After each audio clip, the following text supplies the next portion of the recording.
तो अपनी पिछली वीडियो में कॉपीराइट स्ट्राइक खाने के बाद और उस सदमे से उभर जाने के बाद मैं फाइनली आपके लिए नई वीडियो लेकर आ गया हूं, जहां हम एक Japanese science fiction horror film the empire of corpses के बारे में बात करेंगे, जो कि 2015 में रिलीज हुई थी। ये प्रोजेक्ट इटो द्वारा लिखी गई नॉवेल्स पे बेस्ड है और इस सीरीज में 2 और फिल्में भी आती हैं, जो है हार्मनी और जेनोसाइडल ऑर्गन। फिलहाल आज की वीडियो में हम द एम्पायर ऑफ कॉर्प्सेस पे ही बात करने वाले हैं। So now with that said, let's roll the intro.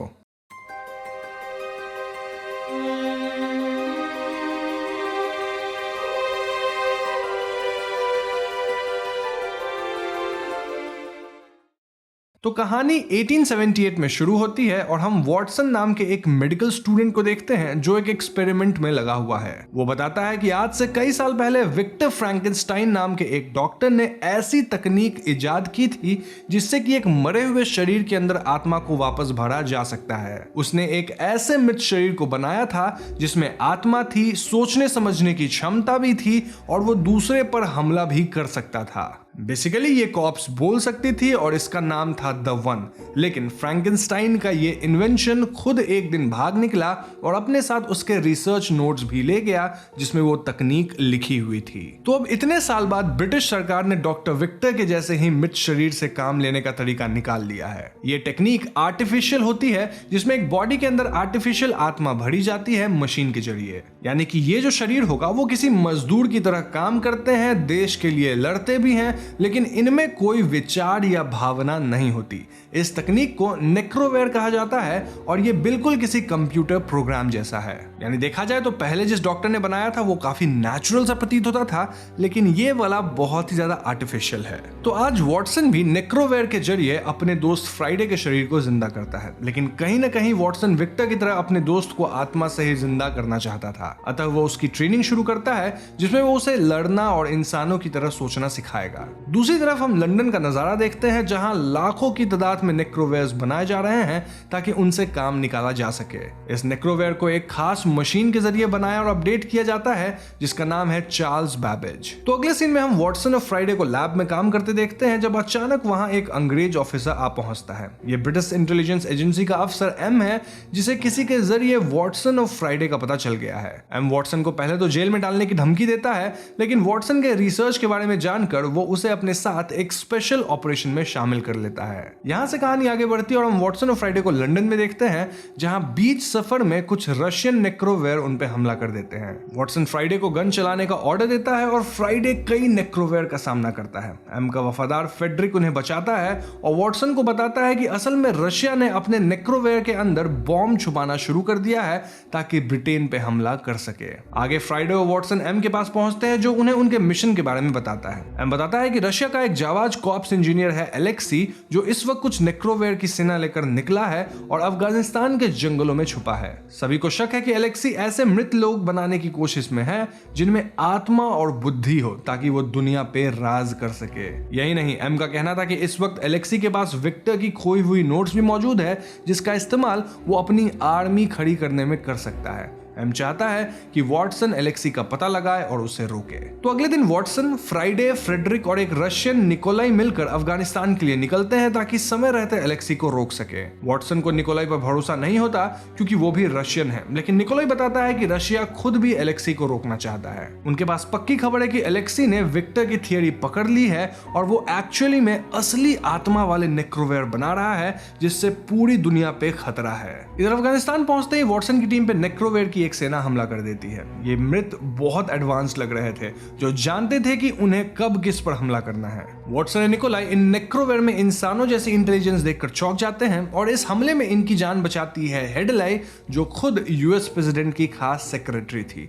अब प्रोनाउंसिएशन हेडली है या हेडाली, थोड़ा सा मैनेज कर लेना। खैर, हम देखते हैं कि वॉटसन हमलावारों में से एक नेक्रोमैन को साथ ले जाता है और उस पर एक्सपेरिमेंट्स परफॉर्म करता है। ये नेक्रोवेयर काफी गुस्से में लग रहा था और कुछ बोलने की कोशिश भी कर रहा था, जो आर्टिफिशियल नेक्रोवेयर के लिए नामुमकिन था। इससे वॉटसन का शक और भी बढ़ जाता है कि इन कॉर्प्सेस में असली आत्मा हो सकती हैं। तो उस रात हेडली वॉटसन से मिलने आती है। वो उससे उसके रिसर्च के बारे में काफी सवाल पूछने लगती है और वॉटसन अपने एक्सपेरिमेंट के बारे में उसे बता देता है। हेडली इस एक्सपेरिमेंट में काफी इंटरेस्ट लेती नजर आती है और कहती है कि वो खुद भी एक सोल की तलाश में है। आगे हम वॉटसन, निकोलाई और फ्रेडरिक को एलेक्सी के अड्डे की तरफ बढ़ते देखते हैं, जहां एलेक्सी ने कई एडवांस्ड कॉर्प्सेस की सेना बना रखी थी। एलेक्सी उनका स्वागत करता है और वो निकोलाई को धन्यवाद देता है। यहाँ हमें पता चलता है कि निकोलाई हमेशा से एलेक्सी के साथ ही था। जी हाँ, वॉटसन एलेक्सी से पूछता है कि उसने विक्टर के नोट्स को कहां छुपाया है, लेकिन एलेक्सी इस बात पर बहुत अजीब बिहेव करता है और कहता है कि यदि कभी वॉटसन को वो नोट्स मिल जाए तो उसे उन्हें डिस्ट्रॉय कर देना होगा, क्योंकि वो बहुत खतरनाक है। खैर, तो अगले दिन वॉटसन और फ्रेडरिक को एलेक्सी डिल्यूजनल हालत में मिलता है, जहां उसने निकोलाई के जिंदा शरीर को नेक्रोफाई कर दिया था। वो रिवील करता है कि उसने ऐसे ही अपनी एडवांस सेना बनाई है,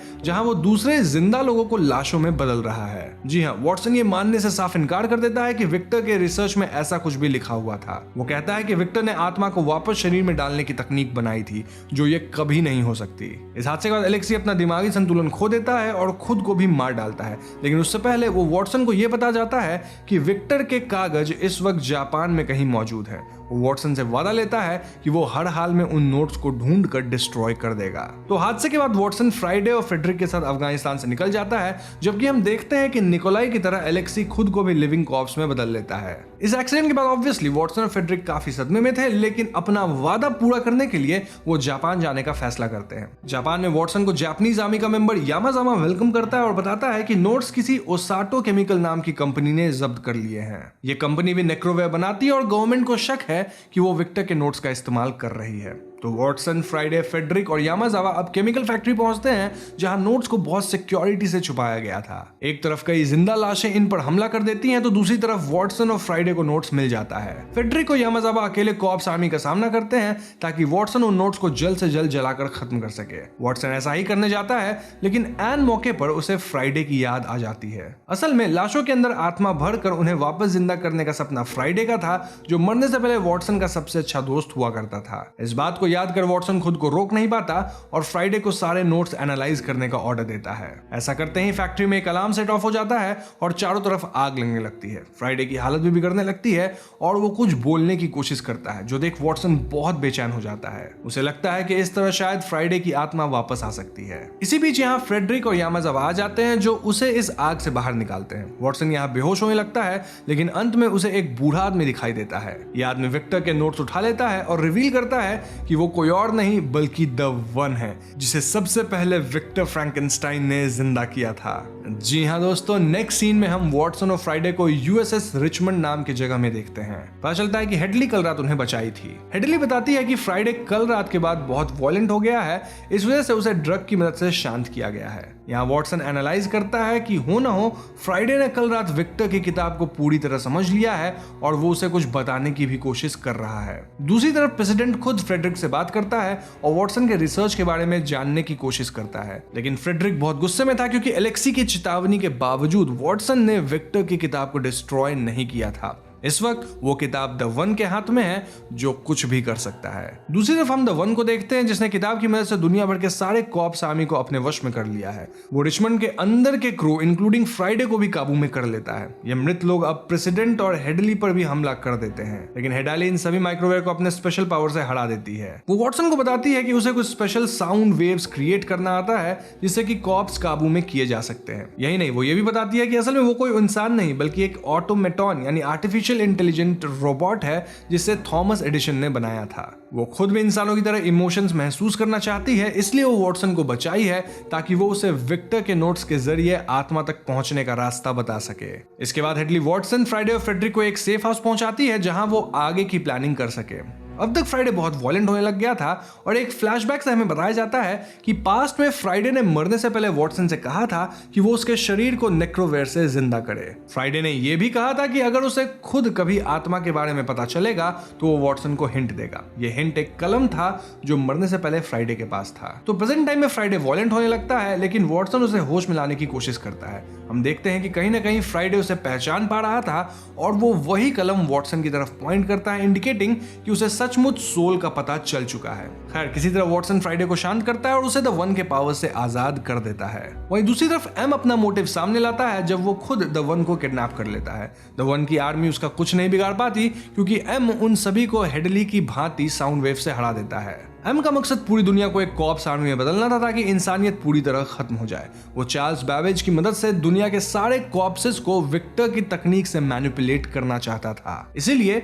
वो वन और विक्टर की किताब लेकर लंदन की तरफ बढ़ता है, लेकिन जाते हुए वन किसी तरह ये किडनैपिंग वाली खबर वॉटसन तक पहुंचा देता है। उधर वॉटसन, फ्राइडे, हेडली और फेडरिक अब खुद भी एक सीक्रेट सबमरीन में सवार होते हैं ताकि लंदन पहुंचकर एम को रोक सके। वॉटसन बताता है वो और फ्राइडे मिलकर चार्ल्स बैबेज को कंट्रोल कर सकते हैं जिससे कि एम का प्लान कभी कामयाब ही ना हो। तो आगे हम देखते हैं कि वॉटसन और फ्राइडे अपनी टीम के साथ चार्ल्स बैबेज पहुंचते हैं जहां एम ने नोट्स की मदद से फेडरिक के प्रिजर्व ब्रेन को चार्ज कर लिया है। इस दिमाग को अब तक यहां पर छुपा कर रखा गया था और इसके बाद एम साउंड वेव्स की मदद से पूरी दुनिया में इंसानों को जीता जागता मशीन में बदलने लगता है। फेडरिक इस मशीन का पावर रोकने के लिए बिल्डिंग में दाखिल होता है जबकि हेडली, फ्राइडे और वॉटसन एम को कन्फ्रंट करते हैं। एक लड़ाई छिड़ जाती है जिसमें एम जान से मारा जाता है, लेकिन इससे पहले कि द वन को पकड़ा जाता, वन हेडली और फ्राइडे को कंट्रोल में ले लेता है। वन यहाँ रिवील करता है कि उसने एम को रोकने के लिए ही वॉटसन तक किडनैपिंग की खबर भिजवाई थी।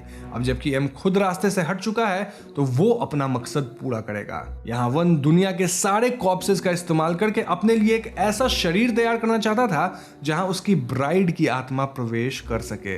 इसके लिए वो हेडली के शरीर को चुनता है और खुद के कॉन्शियसनेस को फ्राइडे में ट्रांसफर करने लगता है, लेकिन इससे पहले कि वो कामयाब होता, बिल्डिंग के अंदर एम पावर बंद कर देता है। इसके बाद फ्राइडे भी वॉटसन को याद कराता है सब कुछ and in the end one को मार गिराता है।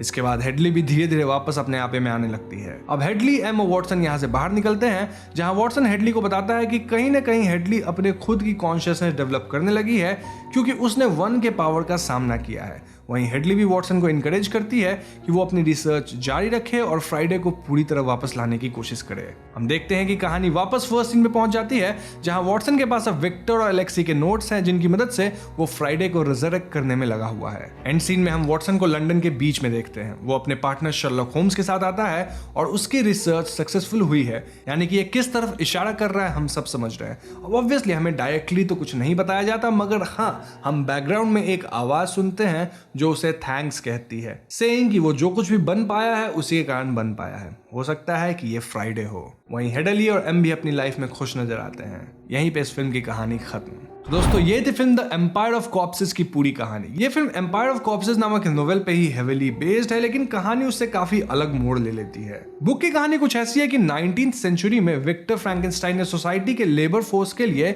मृत शरीरों को इस्तेमाल करने का तरीका निकाला था। जॉन वॉटसन, जो शर्लॉक होम्स का कैरेक्टर है, उसे कॉर्प्स इंजीनियरिंग की पूरी नॉलेज है।